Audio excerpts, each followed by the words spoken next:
ನಮಸ್ಕಾರ ಸ್ನೇಹಿತರೆ, ನಾನು ಹನುಮಂತ್ ಮಾಗೆ. ಸ್ನೇಹಿತರೆ, ಮಕ್ಕಳಲ್ಲಿ ಅದ್ಯಾಕೆ ಇಂತಹ ಕ್ರೂರ ಮನಸ್ಥಿತಿ ಬೆಳೀತಾ ಇದೆಯೋ ಗೊತ್ತಿಲ್ಲ.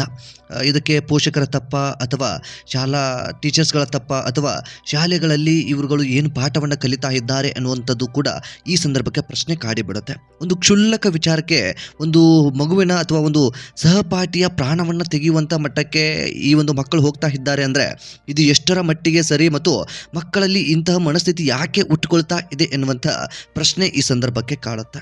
ಸ್ನೇಹಿತರೆ, ಇಂಥದ್ದೊಂದು ಘಟನೆ ಇದೀಗ ಬಳ್ಳಾರಿಯಲ್ಲಿ ನಡೆದಿರ್ತಕ್ಕಂಥದ್ದು. ಸೊ ಒಂದು ಸಣ್ಣ ವಿಚಾರಕ್ಕೆ ಗಲಾಟೆ ಆರಂಭವಾಗುತ್ತೆ.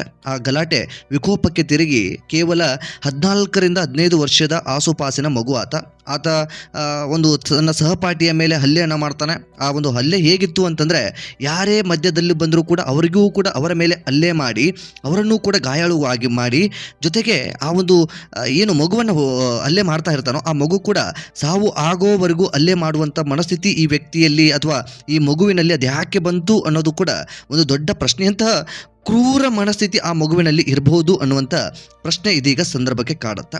ಸ್ನೇಹಿತರೆ, ಅಂದಹಾಗೆ ಘಟನೆ ಏನು, ಘಟನೆಯ ಕುರಿತಾಗಿ ಇಂಚಿಂಚು ಮಾಹಿತಿಯನ್ನು ಗಮನಿಸ್ತಾ ಹೋಗೋಣ. ಸ್ನೇಹಿತರೆ, ಬಳ್ಳಾರಿ ಜಿಲ್ಲೆಯ ಒಂದು ಖಾಸಗಿ ಶಾಲೆ ಅದು.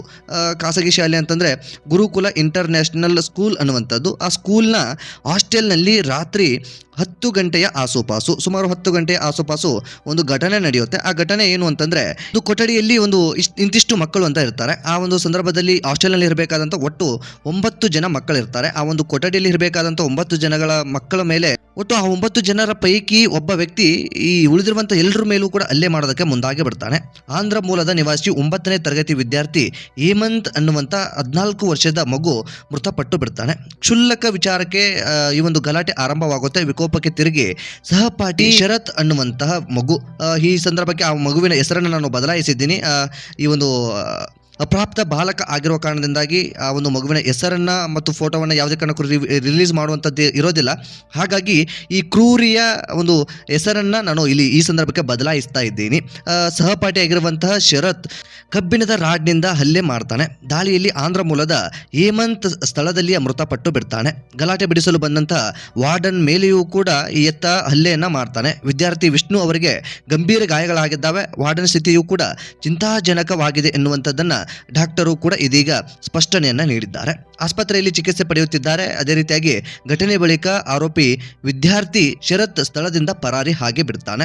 ಅದು ಯಾವ ಕಾರಣಕ್ಕೆ ಅಂತಹ ಮನಸ್ಥಿತಿ ಆತನಲ್ಲಿ ಬಂತೋ ಗೊತ್ತಾಗ್ತಾ ಇಲ್ಲ. ಒಟ್ಟು ಇಂತಹದ್ದೊಂದು ಪ್ರಕರಣ ಬಳ್ಳಾರಿ ಜಿಲ್ಲೆಯ ತಾಳೂರು ರಸ್ತೆಯ ಗುರುಕುಲ ರೆಸಿಡೆನ್ಸ್ ಹಾಸ್ಟೆಲ್ನಲ್ಲಿ ಇಂತಹದ್ದೊಂದು ಘಟನೆ ಭಾನುವಾರ ಮಧ್ಯರಾತ್ರಿ ನಡೆದಿರುವಂತಹ ಸ್ಥಳದಲ್ಲಿ ಹೇಮಂತ್ ಸಾವನ್ನಾಗಿ ಬಿಡ್ತಾನೆ. ಆಸ್ಪತ್ರೆಗೆ ಕರೆದುಕೊಂಡು ಹೋಗೋದಕ್ಕೂ ಕೂಡ ಪ್ರಯತ್ನವನ್ನ ಪಡ್ತಾರೆ. ಆ ಒಂದು ಸಂದರ್ಭಕ್ಕೆ ಪೋಷಕರಿಗೂ ಕೂಡ ಈ ಒಂದು ಮಾಹಿತಿಯನ್ನು ತಿಳಿಸಲೇಬೇಕಾಗುತ್ತೆ. ಪೋಷಕರಿಗೆ 11 ಗಂಟೆಯ ಆಸುಪಾಸಿನಲ್ಲಿ ಹಾಸ್ಟೆಲ್ನವರು ಅಥವಾ ಸಂಬಂಧಪಟ್ಟಿರುವಂಥವರು ಫೋನ್ ಕರೆಯನ್ನು ಮಾಡ್ತಾರೆ. ನಿಮ್ಮ ಮಗನಿಗೆ ಒಂದಿಷ್ಟು ಸೀರಿಯಸ್ ಆಗಿದೆ, ಬೇಗ ಬಂದು ಬಿಡಿ ಅನ್ನೋ ರೀತಿಯಲ್ಲಿ ಮಾಹಿತಿಯನ್ನು ಕೊಡ್ತಾರೆ. ಅದ್ಯಾವ ಕಾರಣಕ್ಕೆ ಏನು ಎಲ್ಲವನ್ನು ಕೂಡ ವಿಚಾರಣೆ ಮಾಡೋದಕ್ಕೆ ಪೋಷಕರು ಮುಂದಾಗ್ತಾರೆ. ಆದರೆ ಆ ಸಂದರ್ಭಕ್ಕೆ ಸೂಕ್ತವಾದಂತಹ ಕಾರಣವನ್ನು ಸಂಬಂಧಪಟ್ಟಿರೋರು ನೀಡೋದಿಲ್ಲ. ಬದಲಿಗೆ ಅವರು ಹಾಸ್ಟೆಲ್ ಬಳಿಗೆ ಬಂದಂಥ ಸಂದರ್ಭದಲ್ಲಿ ಘಟನೆಯ ಎಲ್ಲವೂ ಮಾಹಿತಿಯನ್ನು ಕೂಡ ಪಡೆದುಕೊಳ್ತಾರೆ. ಮಗು ಅಷ್ಟೊತ್ತಿಗೆ ಸಾವನ್ನಪ್ಪಿ ಬಿಟ್ಟಿರುತ್ತೆ. ಇಂತಹದ್ದೊಂದು ಘಟನೆ, ಇಂತಹದ್ದೊಂದು ಕ್ರೂರ ಘಟನೆ ಕೂಡ ನಮ್ಮ ಬಳ್ಳಾರಿ ಜಿಲ್ಲೆಯಲ್ಲಿ ನಡೆದು ಬಿಟ್ಟಿದೆ. ಇಲ್ಲಿ ವಿಚಿತ್ರ ಏನು ಅಂತಂದರೆ, ಅದು ಯಾಕೆ ಈ ಒಂದು 14-15 ವರ್ಷದ ಮಕ್ಕಳಲ್ಲಿ ಇಂಥ ಕ್ರೂರ ಮನಸ್ಥಿತಿ ಬೆಳೀತಾ ಇದೆ ಎನ್ನುವಂಥದ್ದೇ ಒಂದು ದೊಡ್ಡ ಪ್ರಶ್ನೆ ಹಾಗೆ ಬಿಟ್ಟಿದೆ. ಯಾಕೆ ನಮ್ಮ ಜನಗಳು ಅದರ ಸಿನಿಮಾಗಳನ್ನು ನೋಡಿ ಈ ರೀತಿಯಾಗಿ ಪ್ರಚೋದನೆ ಪಡ್ತಾ ಇದ್ದಾರೋ, ಅಥವಾ ಸಿನಿಮಾಗಳ ಪ್ರಭಾವನೋ ಅಥವಾ ಕ್ರೈಮ್ ಸ್ಟೋರಿಗಳ ಪ್ರಭಾವನೋ ಅಥವಾ ಇನ್ಯಾವುದರ ಪ್ರಭಾವವನ್ನೋ ಗೊತ್ತಾಗ್ತಾ ಇಲ್ಲ.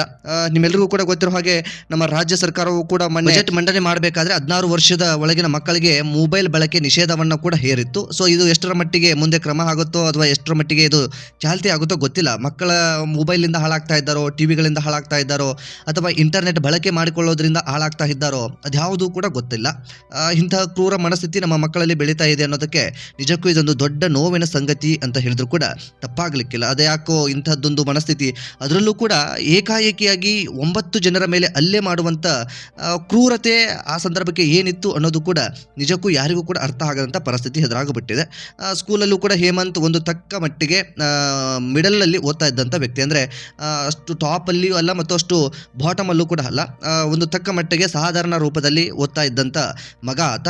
ಸಹಜವಾಗಿ ತಂದೆ ತಾಯಿಗಳು ಕನಸುಗಳನ್ನು ಕಟ್ಕೊಂಡಿರ್ತಾರೆ. ಒಂದು ಇಂಟರ್ನ್ಯಾಷನಲ್ ಸ್ಕೂಲ್ಗೆ ಹಾಕಿದ್ದಾರೆ ಅಂತಂದ್ರೆ ಮಕ್ಕಳ ಬಗ್ಗೆ ಒಂದು ಕನಸುಗಳನ್ನ ಕಟ್ಕೊಂಡಿರ್ತಾರೆ. ಸೊ ಈಗ ಪರಾರಿ ಆಗಿರುವಂತವನು ಅಥವಾ ಒಂದು ಮಗುವಿನ ಮೇಲೆ ಹಲ್ಲೆ ಮಾಡಿ ಎಸ್ಕೇಪ್ ಆಗಿರುವಂತವನು ಕೂಡ ಆತರ ಪೋಷಕರು ಕೂಡ ಏನೇನೆಲ್ಲ ಕನಸುಗಳನ್ನ ಕಟ್ಕೊಂಡು ಕೂತಿದ್ರು ಗೊತ್ತಿಲ್ಲ. ಅದ್ಯಾವುದೋ ಮಹಾನ್ ವ್ಯಕ್ತಿಗೆ ಹೋಲಿಕೆ ಮಾಡ್ಕೊಂಡು ಕೂತ್ಕೊಂಡಿದ್ರು ಗೊತ್ತಿಲ್ಲ. ಆದ್ರೆ ಆತ ಮಾಡಿರುವಂತದ್ದು ಮಾತ್ರ ಕ್ರೂರ ಕೆಲಸ.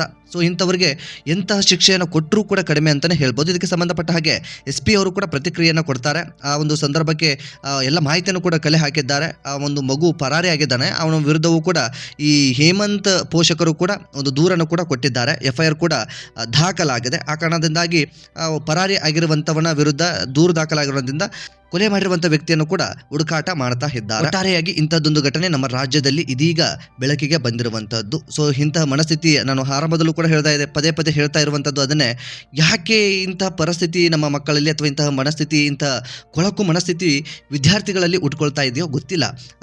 ಸಣ್ಣ ವಯಸ್ಸಿನಲ್ಲಿ ಹೆಸರು ಮಾಡಬೇಕು ಅನ್ನೋದು ಅಥವಾ ರೌಡಿ ಆಗಬೇಕು ಅನ್ನೋ ಹುಚ್ಚಿದೆಯೋ ಅಥವಾ ಇನ್ಯಾವ ಕಾರಣಕ್ಕೆ ಈ ರೀತಿಯಾದಂಥ ಮನಸ್ಥಿತಿ ಬೆಳೆದುಕೊಳ್ತಾ ಇದೆಯೋ ಗೊತ್ತಿಲ್ಲ. ಸೊ ಯಾವುದರಿಂದ ಪ್ರಚೋದನೆ ಆಗ್ತಾ ಇದ್ದಾರೆ ಅನ್ನೋದು ಕೂಡ ಗೊತ್ತಾಗದಂಥ ಮನಸ್ಥಿತಿ ಈಗ ನಮ್ಮೆಲ್ಲರಿಗೂ ಕೂಡ ಕಾಡ್ತಾ ಇದೆ. ಸ್ನೇಹಿತರೆ, ಈ ಕುರಿತಾಗಿ ನಿಮ್ಮ ಅನಿಸಿಕೆ ಏನು ಎಂಬುದನ್ನ ಕಾಮೆಂಟ್ ಮಾಡಿ. ಸಾಧ್ಯವಾದರೆ ಈ ವಿಡಿಯೋನ ನಿಮ್ಮ ಫ್ರೆಂಡ್ಸ್ಗೂ ಕೂಡ ಶೇರ್ ಮಾಡಿ, ಅವರಿಗೂ ಕೂಡ ಮಾಹಿತಿ ಗೊತ್ತಾಗ್ಲಿ. ಎಂತಹ ಕ್ರೂರ ಮನಸ್ಥಿತಿ ವಿದ್ಯಾರ್ಥಿಗಳಲ್ಲಿ ಬೆಳೀತಾ ಇದೆ ಅನ್ನೋದು ಕೂಡ, ಅದರಲ್ಲೂ ಕೂಡ ಪೋಷಕರು ಅಥವಾ ತಮ್ಮ ಮಕ್ಕಳನ್ನು ಹಾಸ್ಟೆಲ್ನಲ್ಲಿ ಬಿಟ್ಟಿರುವಂಥವರಿಗೆ ಈ ಒಂದು ವಿಡಿಯೋನ ಶೇರ್ ಮಾಡಿ. ಅವರ ವಾತಾವರಣ ಹೇಗಿದೆ, ಕಲುಷಿತವಾಗಿದೆಯಾ, ಇದರ ಬಗ್ಗೆ ವಿಚಾರಣೆ ಮಾಡಿದ್ರು ಅವರಿಗೂ ಕೂಡ ಒಂದು ಹೆಲ್ಪ್ ಆಗಬಹುದು. ಆ ಕಾರಣದಿಂದಾಗಿ ಶೇರ್ ಮಾಡಿ ಅಂತ ಹೇಳೋದಕ್ಕೆ ಇಷ್ಟಪಡ್ತೀನಿ. ಸೊ ನೀವೇನಾದರೂ ನಮ್ಮ ಚಾನಲ್ನ ಸಬ್ಸ್ಕ್ರೈಬ್ ಮಾಡಿಕೊಳ್ಳದೆ ವಿಡಿಯೋವನ್ನು ಗಮನಿಸಿದ್ರೆ ಈ ಕೂಡಲೇ ಸಬ್ಸ್ಕ್ರೈಬ್ ಮಾಡಿ. ಹೆಚ್ಚಿನ ವಿಡಿಯೋಗಳಿಗಾಗಿ ಬೆಲ್ ಐಕನ್ ಕೂಡ ಕ್ಲಿಕ್ ಮಾಡಿಕೊಳ್ಳಿ.